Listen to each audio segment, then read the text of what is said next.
morning, blessings, and welcome to the Crossroads on today. I am Cheryl, and I am so excited to be in your presence on today. It's not, the excitement is to really not to be in your presence, but the excitement is the excitement that I have inside of me on today because of the goodness of God.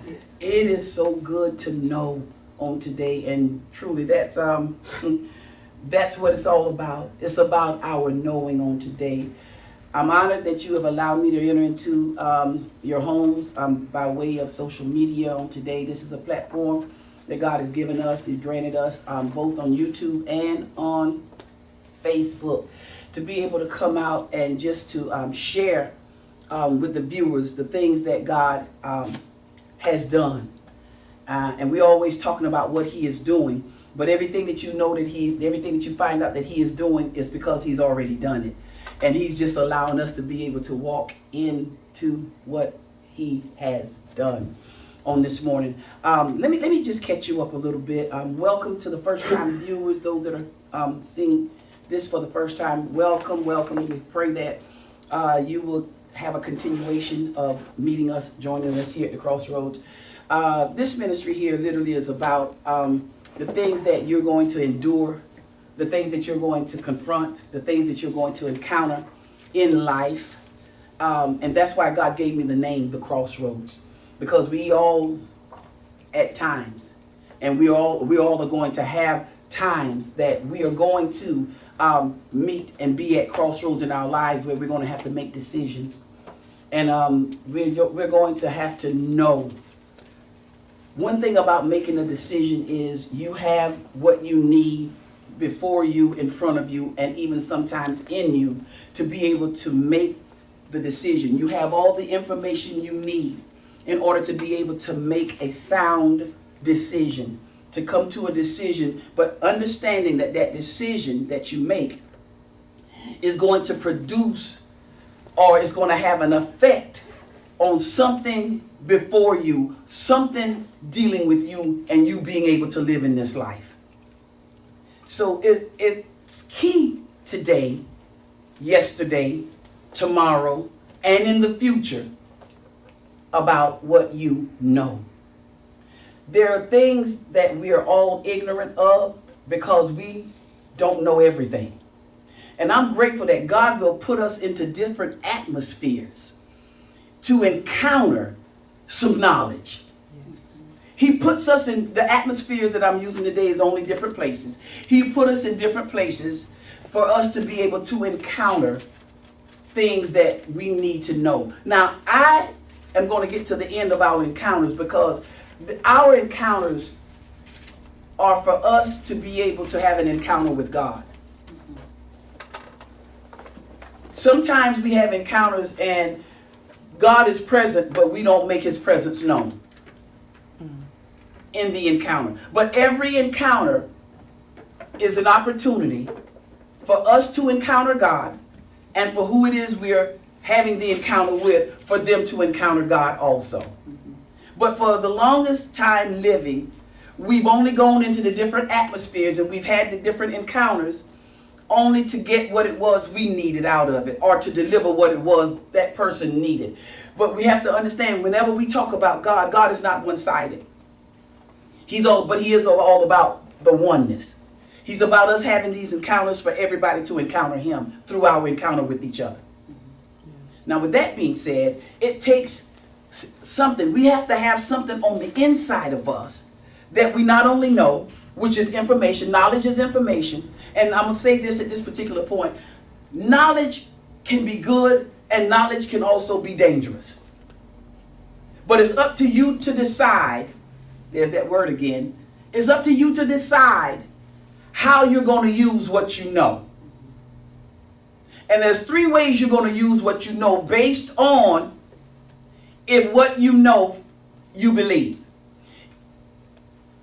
It's not based on if what you know, what you believe, because you can know something. What you know, either you will, you won't, or you don't. Those are the 3 things. You will, you won't, or you don't. And all 3 of those words have a significance, effect, and they're definitely tied to what it is you know. Let me do a little give you a little backstory on how this all came to be, because this is actually my second part to this. I taught this on Tuesday night, but I did not record it, and I deeply regret my not recording it on Tuesday night. But the shirt, first of all, the shirt that I wear, it says I have history with God. And as I said on my introduction and asking people to come and tune in on this morning, I said that the prophet that God has given me to walk with in this season, has given to walk with me in this season, I said, she made this statement, and it was such a profound statement that we made the shirt. I have history with God. You have history with God, whether you believe it or not. Because the relationship you have with God, you had it before you got here, but you just didn't know. You just didn't know it. And this is not what they teach us. This is not what they tell us. But we have gone into so many other different atmospheres. We go into the classrooms, we go into the colleges, we go into our homes, we go out in the streets, we go into clubs. Every place we go represents an atmosphere. And we go into those atmospheres and we learn in those atmospheres. We get the experiences of the things that goes on in those particular atmospheres. And what we become is what we come into the knowledge of, whether or not we will become that, we won't become that, or we don't choose to become that. Yeah. But it's based on us getting into that atmosphere, and it's based on us, getting what we need, observing, getting what we need, hearing, getting what we need, seeing, getting what we need. All to be able to make a sound decision on what it is we're going to do with what it was we saw, we said, we heard, we did, and we saw being done in that particular arena, in that particular atmosphere. Now let me say something to you. When I started it on Tuesday night, Jeremiah 29:11 is when God says, for I know the thoughts. See, we run to the thoughts of God before we run to the knowledge that God has. We only want to know what he thinks. But we don't stop to think that he is all knowing. So whenever let's not get to his thoughts. Let's get to the part first that he knows all things. So if you believe that, whether you believe it or not, but this is who he is, then there's nothing that you know that he don't. As a matter of fact, there's nothing that you know, there's nothing that we know that he did not know that we were going to know before we knew it. Because he told us in Psalms 139, I think it was, he said, I know your down sitting. He said, I know your uprising. He said, I even know your thoughts that are afar off. I know your thoughts before your thoughts come into you for you to think. So if we understand, first of all, how great and how powerful and how mighty this God is, sometimes we ourselves will not enter into witchcraft. The highest form of witchcraft is self-deception. So when you begin to believe what you believe, forgetting or not wanting to remember or not even knowing that God knew before you knew it, and he knew that it was coming to you for you to know, self-deception is the highest form of witchcraft, because then what you believe you know that you don't think God see and God know, then you begin to act that thing out, live that thing out, and you're the one, nobody else did it, you're the one that has deceived yourself.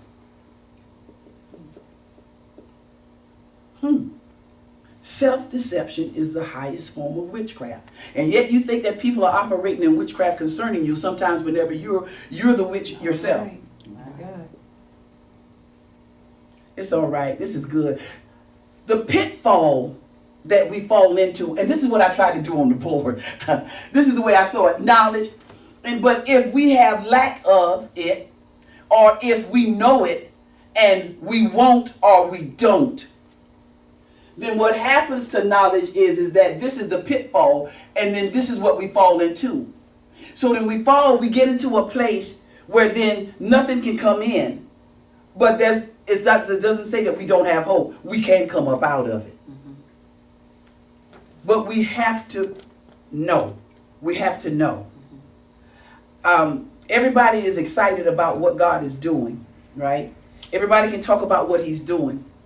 But the greatest thing is not so much about what he's doing, it's about the knowing. Because see, the knowing produces the doing. And it's a lot that God has already done, but because you don't know him, you don't know what it is he said that he would do. While it's yet being done, you can't see the doing because you don't know.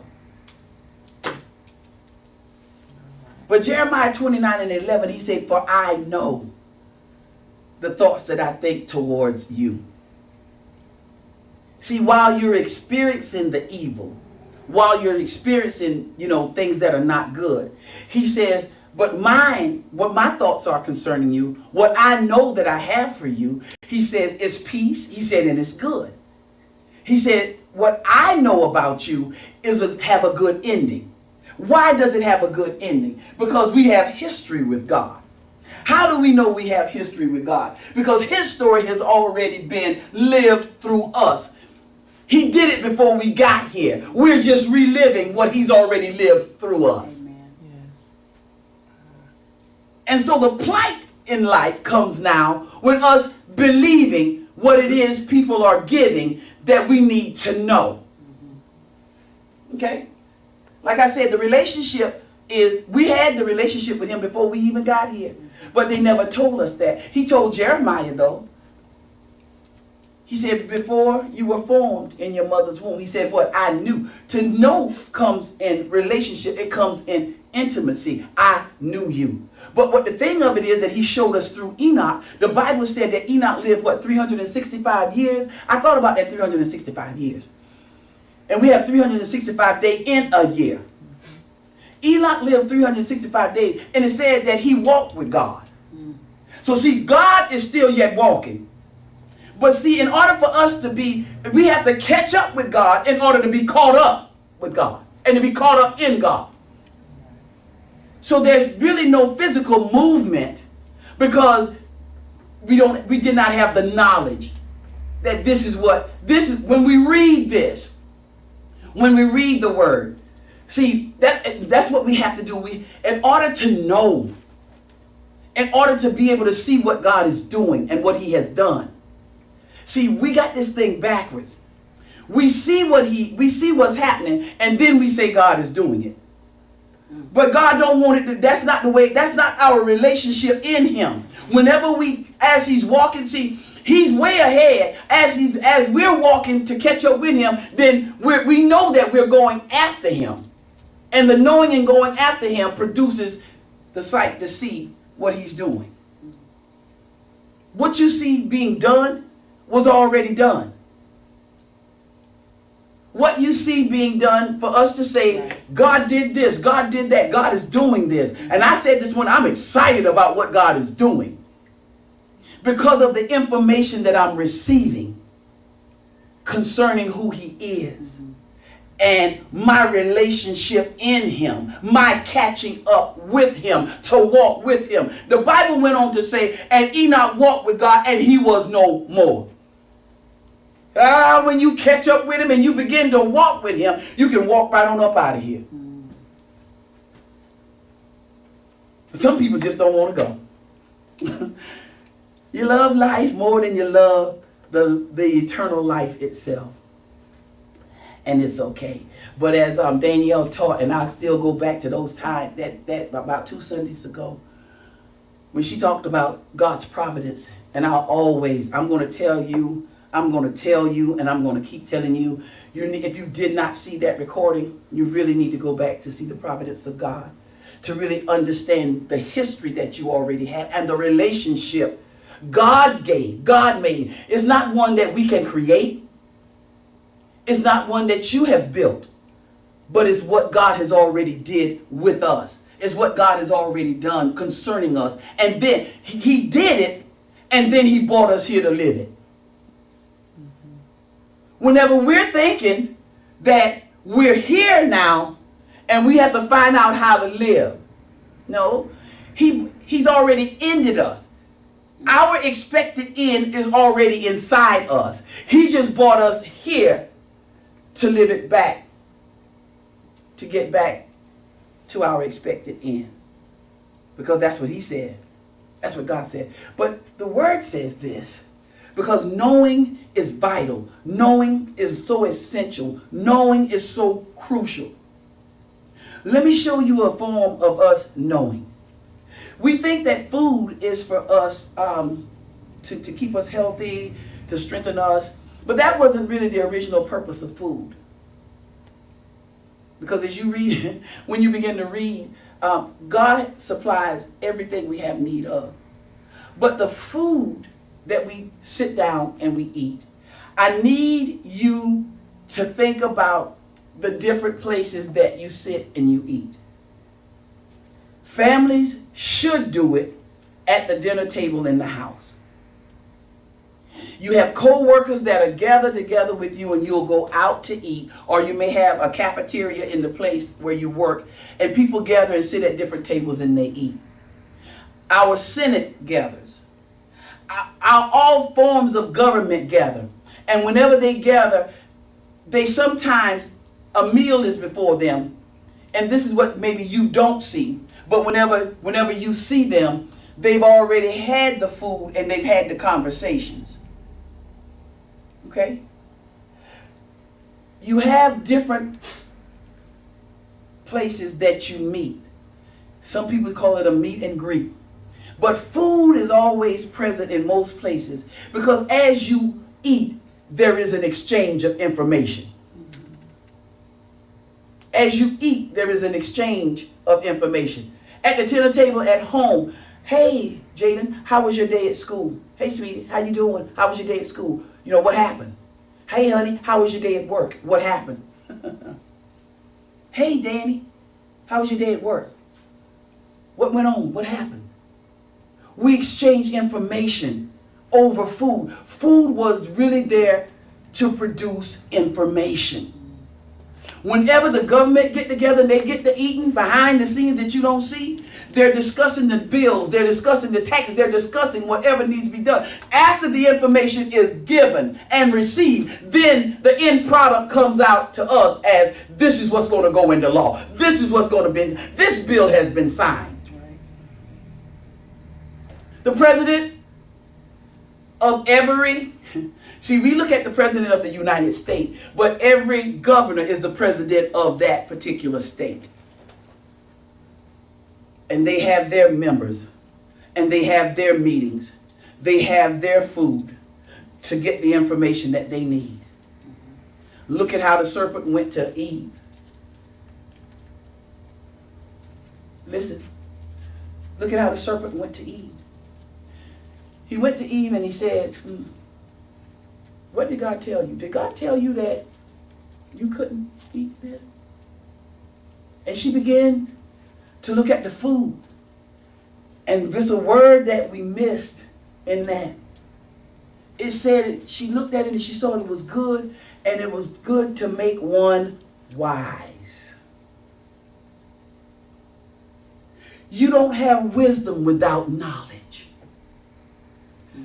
How is that possible for you to know how to do what you're going to do if you don't have the information, if you don't know what it is you need to do concerning, it has to be something.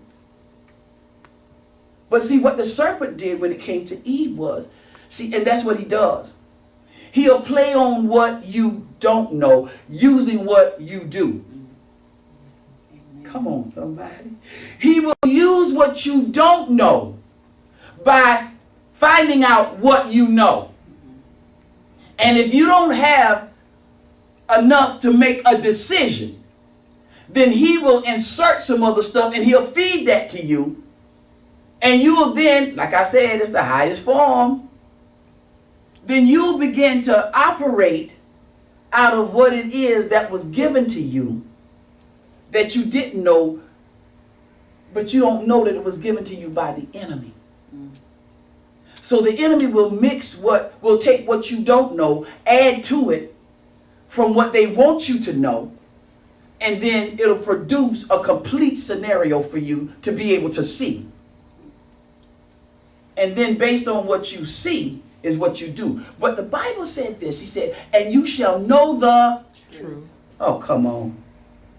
And you shall know the Truth. Let me tell you this thing here about knowing. In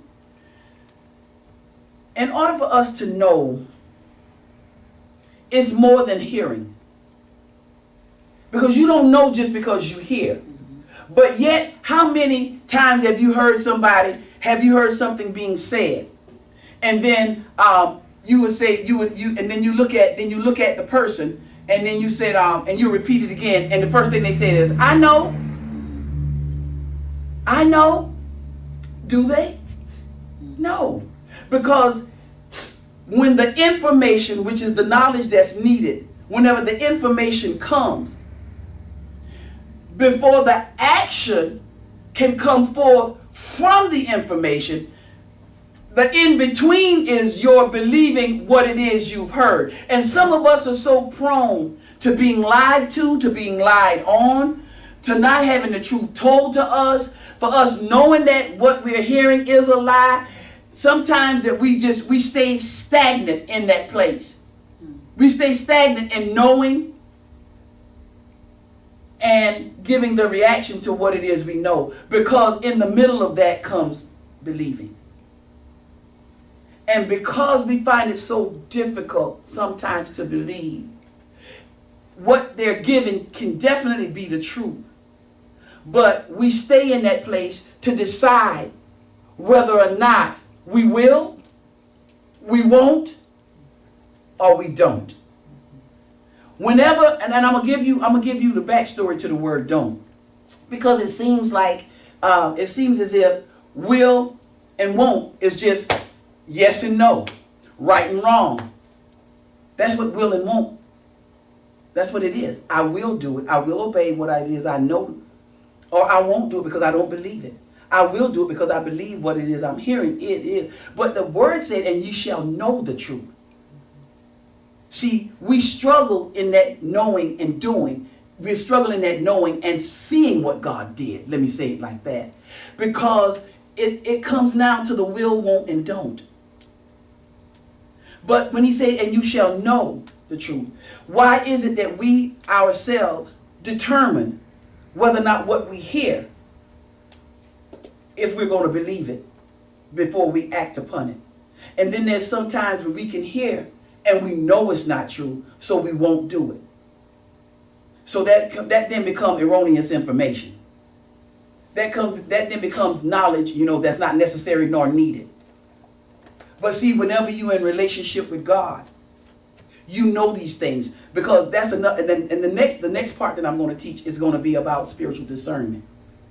Because in the places that you don't, in the places that you don't, is the place where the God in you has probably given you spiritual discernment for what it is best for you.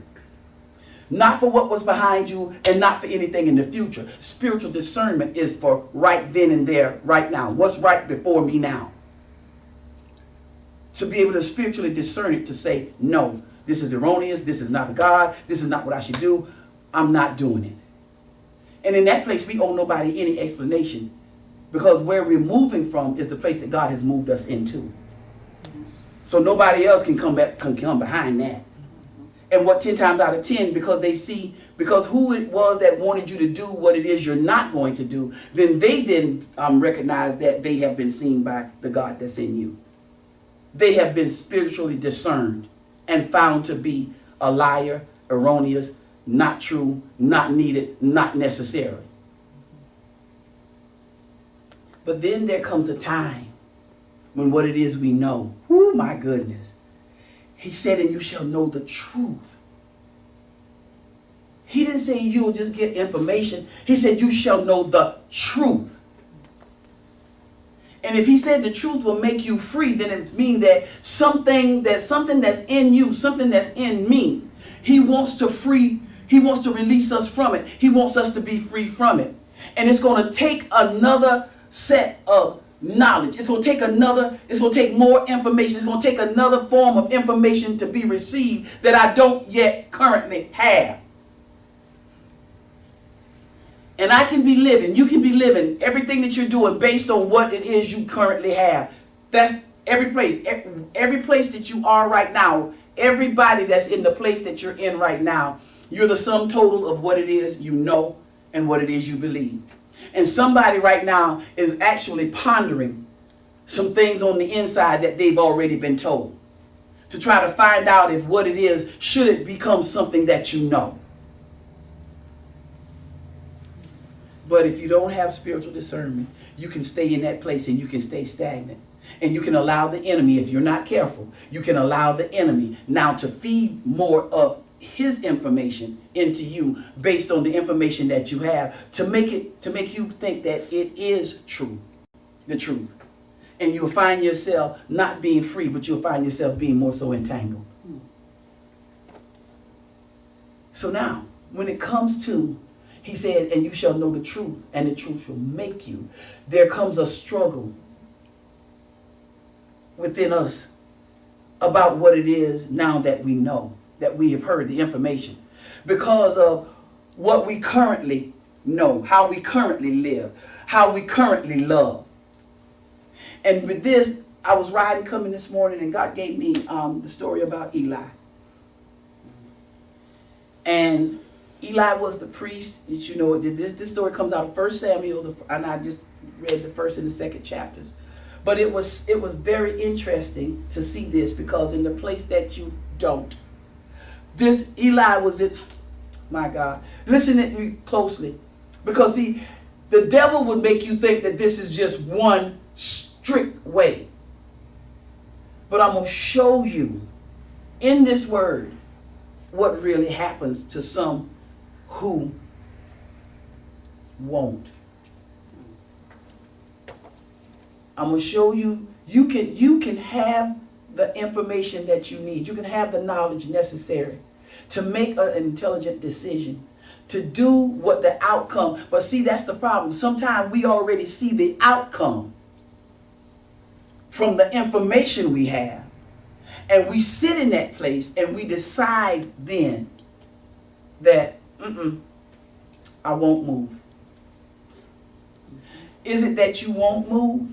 Hold up. Or is it that you can't move?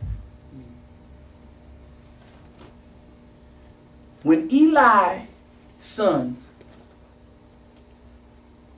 were at the temple, they were to get the meat. They, operating in the office of the priest. They were to get the meat. The people would come and they would literally cheat in the receiving of the offering. They would literally cheat them. And not only that, the word goes on to say that the women that would come, they would sleep with the women. So this was people that were operating in position. Come on. They were operating in position, but yet they were operating. There was not the Spirit of God operating through them, but they were in the position, and being in a position, in a place in God, of God, and not allowing God to operate through them in God's position. Eli, this was Phinehas, who was Hophni and Phinehas and Hophni. Those were his sons. And Eli, a man of God came to Eli, and they told Eli what his sons were doing. Listen, you better go back and you better read this. Let me just read it for you, because see, we think that Eli did nothing. There was a lady that was with us one time before. She said, "Can I help you?" We think that Eli did nothing. But listen at this, 1 Samuel, the 2nd chapter, and it says, let me start at verse 22. It said, "Now Eli was very old, and heard all that his sons did unto Israel, and how they lay with the women that assembled at the door of the tabernacle of the congregation."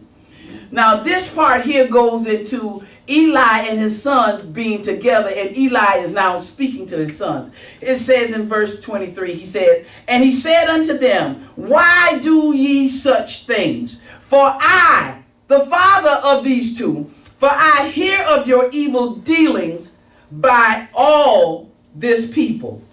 He said, "No, sons." He said, for it is no good report that I hear. You make the Lord's people to transgress. Listen, y'all. He told his son, he said, the reports that I got concerning you all, he said, it's not a good report. And what you're doing, you're causing the people of God to transgress against the word of God, against the belief in God. You're causing them not to be able to see God. He says in verse 25, here is the key.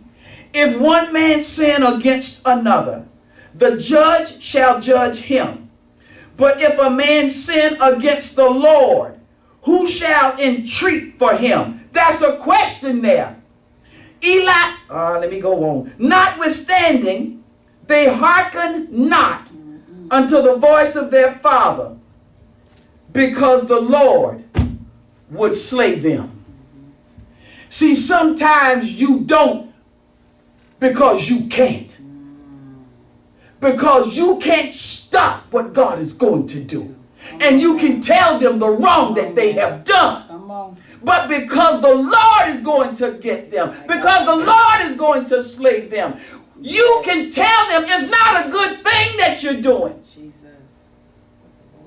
But the judgment has already come. See, you don't know what God is doing, not for real. Jesus Christ.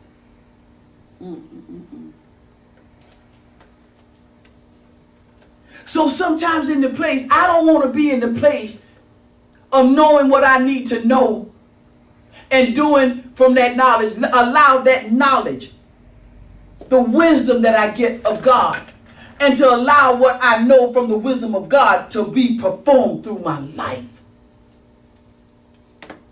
Versus my knowing. You see, I always thought that Eli loved his son so much that he heard about it and he just wouldn't do anything about it. But here we find out that he couldn't do anything about it. But it's a good thing. But let's walk this down. See, because God is not going to allow you to take yourself to whatever life you want. And all of it is everlasting. Whether it's eternal or damnation. But he's not going to allow you to go into any place that you choose to go without him warning you and without you knowing. Now, what are you going to do with what you know? He's not going to allow. He allowed Eli to know. Although you told them, you had that conversation with them. He said, but you remember where I got you from. And you remember the promises that I told you. You remember what I said that I would do concerning you and your lineage. And then this is what happens. Sometimes we won't do what we know because of who we know. And whenever you know and you fall in love with who you know more than you really understand the love of God, right, then sometimes it's not. You can then find out the wrong, and then you can go ahead and you can say what's wrong. You can say what's wrong. But guess what? There's nothing. There's not a decision for you to make because God is already. God didn't have to decide. God has already passed judgment. So all I'm saying is that there's things that you know, that you're in the valley of decision, and you're stagnant. You don't want to make the decision to do what you know. But you knowing, see, that's the key. That's the key. What are you going to do with what you know? Amen. We hold on to what we know, wanting, we're trying to then plot. Anytime we're stagnant, we're stale, and we're stuck, we're trying to devise a way. Instead of making the decision, yes, Lord, this, and letting God show you the way. Jesus. Why? Because he said, in all your ways. He said, if you would just acknowledge me. He said, I'll direct your path. But we want to devise the way, and we want God to accept our way and then to bring us out how he said he would. Well, it doesn't work that way when the way that you devise is not the way that God has already said he had to plan. See, we're trying to have strategies, and God is only a strategic God. God has no strategies. He only has plans. He only has plans. And anytime you deviate or try to devise another way based on what the plan of God is, God is not going to, he's not going to accept that. He said, and you shall know the truth, and the truth shall make you free. We have a difficult time sometimes accepting the truth. Sometimes we need to be just like Nike says, just do it. Just do it. But whenever we sit and we give thought, to, then we begin to allow our other mind to start talking. And we use our mouth, and our other mind start talking to us. So we start having conversation to come to a decision. But whenever we do that, it's how we want the end of it to come out. We can never see based on us not wanting to see, based on us having already seen. Let's say that. Because what the problem is that we don't know. We can know what we need to know. We can see it, but we don't know how we're going to get to it. But if we just know, it's a lot that has happened to us because we did not know. There's so much more that God will, and there's so much more that's going to happen to us. But let's change this scenario. Let's stop the enemy from using what we don't know to add to what little we know, when there is so much more to be made known, because it's all here. And this is a place, listen y'all, this is a place that we can go that the enemy has no right. This is a place we can go to find out what the enemy is going to do, how he's going to do it, and yet the enemy don't know that we know what he's trying to do. It's only when we know. It's only when we know. I have down here, you got to know the times. Danielle in her teaching, and I'm done almost. Danielle in her teaching, she came from Ecclesiastes. This is dealing with God's providence. God's providence. Let me tell you a part of the definition that really stuck out to me. It's the fact that God sees, and God has made provision for every last one of us based on what he saw. So my relationship in this life is already complete once I catch up with him and then begin to walk in his providence. Whenever I understand, and that will allow me to know the times. That will allow me to understand the times. In Ecclesiastes 3, Danielle said, and it's written, you can go back and read it yourself. She said there are 28 times that it's mentioned. The first time is a time to be born. And every last one of us that are looking at this, that understands, we were born. But the last time it says a time of peace.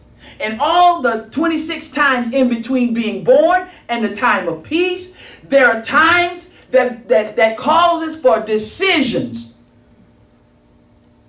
We didn't decide to be born. And God said, I've already decided your peace.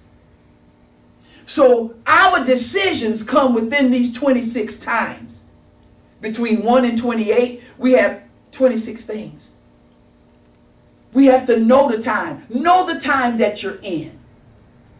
If you know the time that you're in that time you're going to understand and you're going to know your purpose in that time. Can our purpose change? Can your purpose change? I don't think your purpose can change, but I think that there's more to be there in the different places that you go. What God would have you do in those places. All of that is a part of your purpose. But when we think and we talk about purpose, we see one main goal. But these are the times. See, when we know the times, then you'll know the time that you're in, and you'll know how to operate in your purpose in that time. Mm-hmm.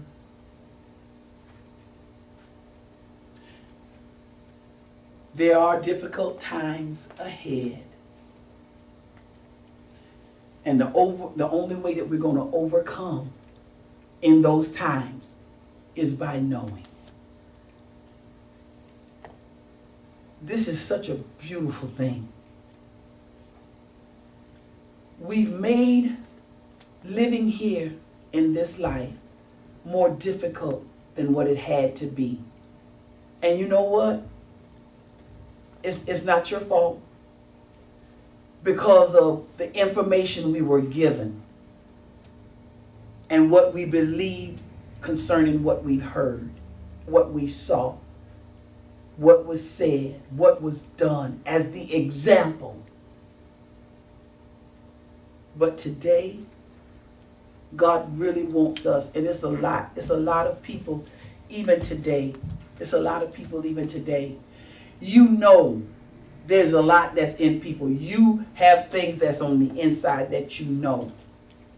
The information have been given, but you're literally sitting, holding, waiting, thinking that God is going to repeat his word and come another way to satisfy your way and the decision that you really want to make. It don't work that way. Knowing the truth causes you to know God in relationship and to trust God. And although it does not seem as if it's going to work out for your good, it will. It really will. Free yourself from yourself and know. God said, just be still. See, bring all those thoughts under subjection.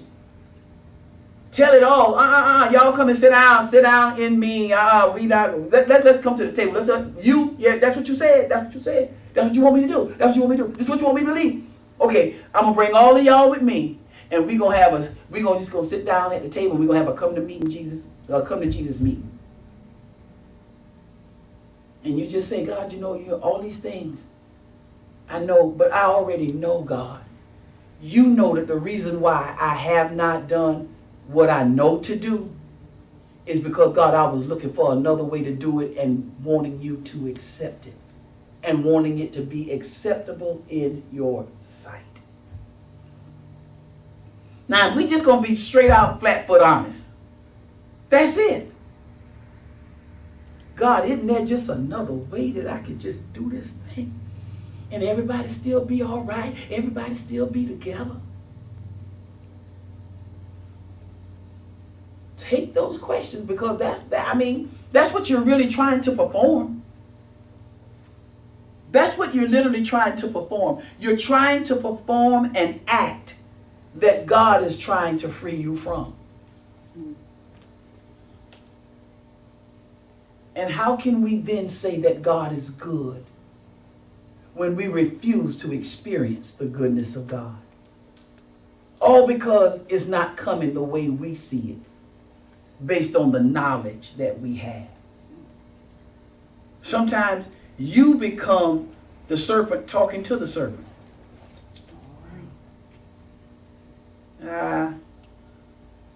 But I heard the word of God say, but there is hope of a tree.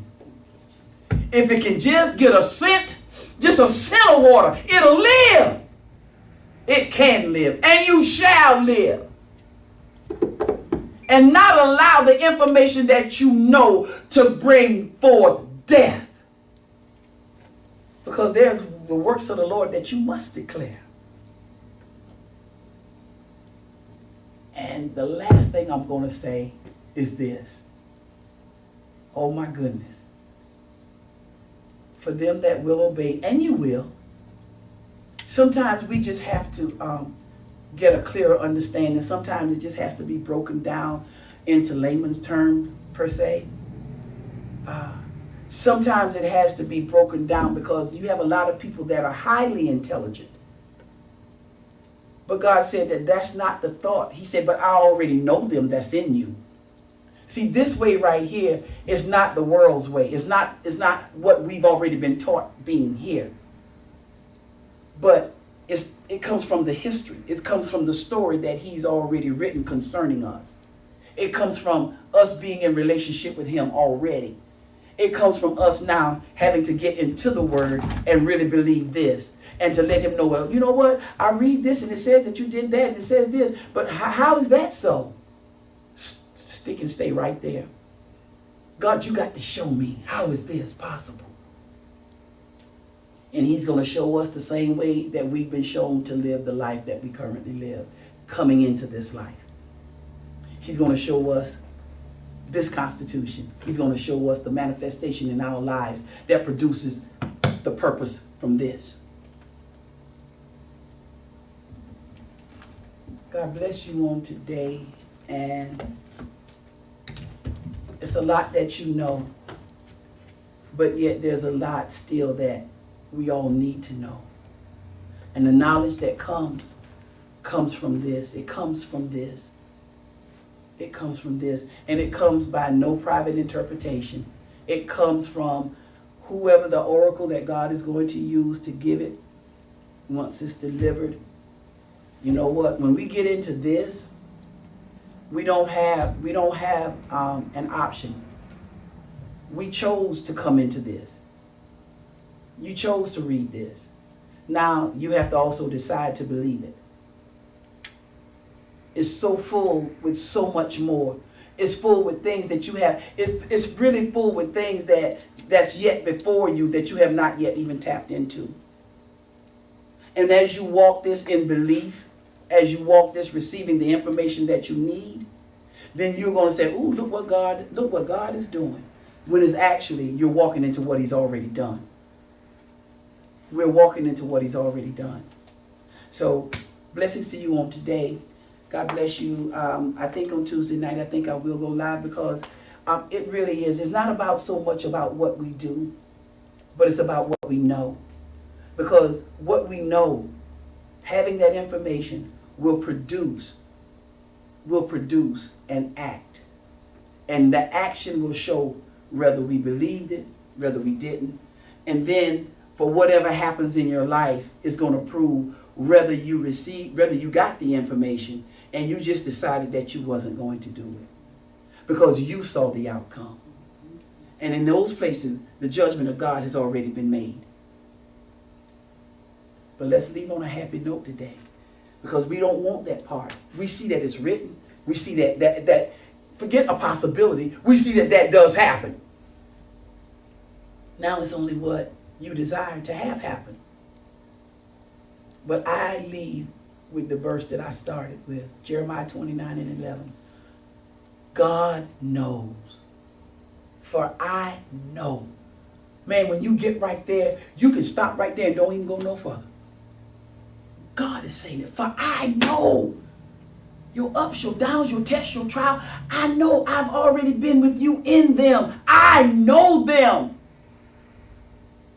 Why don't you just receive this information and let me show you how I've delivered you from them?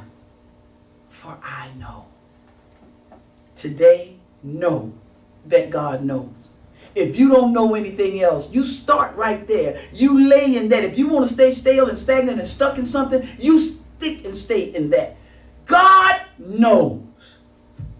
And if you really do believe that he knows, then you know that in his knowing there is care, there is love, there's concern. There's lifting, there's coming out, there's overcoming, there's grace, there's peace. Oh my God. And all of that is what he's saying that he knows and he has towards you. Make it personal towards you, towards me. What's greater than that? What's greater than that? What's greater than you knowing that God knows? I leave you today. You have history with God. Stop coming to the end of your chapters and the story has not ended. Stop bringing yourself to the end of the chapter, the end of the act. You think the play is over. No, it's not. There's so much more. This stuff here ends in a place where there is no ending. I don't care how many acts you have in your life. History is eternal. Because his story hadn't ended. God bless you.